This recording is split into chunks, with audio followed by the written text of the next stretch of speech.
by being anxious can add a single hour to his span of life. Matthew chapter 6, verse 27. Each day has a tendency to fly by, leaving you out of breath and out of energy, and you're not sure how to change your situation. After all, a mom's work is never done. But have you ever considered structuring your week so it's more conducive to a balance of work and rest? Make a schedule at the beginning of the week and fill in all of your must-do items. As you list them, ask yourself if any of these items can be shared or altered. Can you figure out a carpool for your kids' after-school activities? Can you swap prepared meals with a friend or coworker? Can you better use the alone time you do have during your commute, early in the morning or late at night, or on your lunch break? After seeing the structure of your week, you may be able to tweak it and allow yourself a time of rest every day. Creating a balanced week won't simply fall into your waiting arms. It takes discipline and planning, but it will be worth it, both for you and your family. God, help me be discerning about my time so I can create more balance for my family's schedule. Help me bring order and rest to our lives this week. Day 3. In God I trust, and am not afraid. What can man do to me? Psalm 56, verse 11. Life can be filled with many fears. Do you remember the fear you had as a child when you were learning to ride a bicycle? The only way you overcame that fear was to trust that your parent or another adult would not let you fall. Knee pads, training wheels, and a helmet helped too. Now, as a mom, you get to experience this exercise in trust from the perspective of a parent, knowing you always have your child's best interests in mind and you want to keep them safe. The psalmist wrote about the awesome power of trust for those times when you are afraid. He knew and understood the power of God.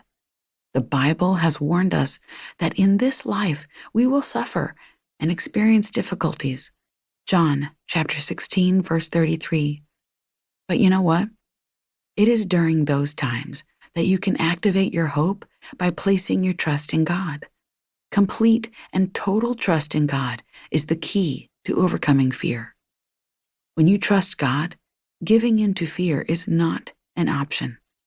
Trusting God means turning to Him in even the darkest times and trusting Him to make things right. Are you fearful? Know that God is good, and He loves you and your kids. Conquer your fears by connecting with God through prayer. Then with hope-infused anticipation, look forward to what is coming. Father, you are worthy of my trust. Please empower me with your strength and help me release my fears to you. Day 4.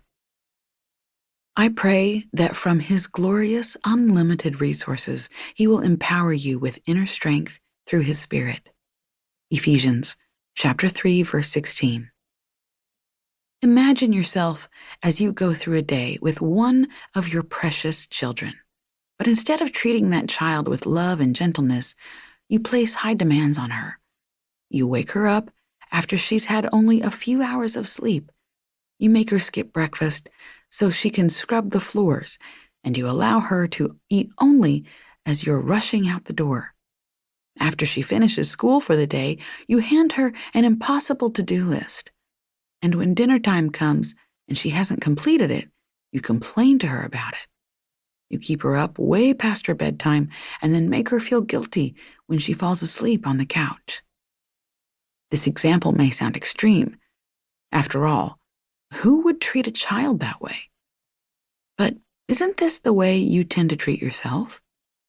Self-care is so easy to neglect, especially as a single mom, but it's essential for living a healthy life.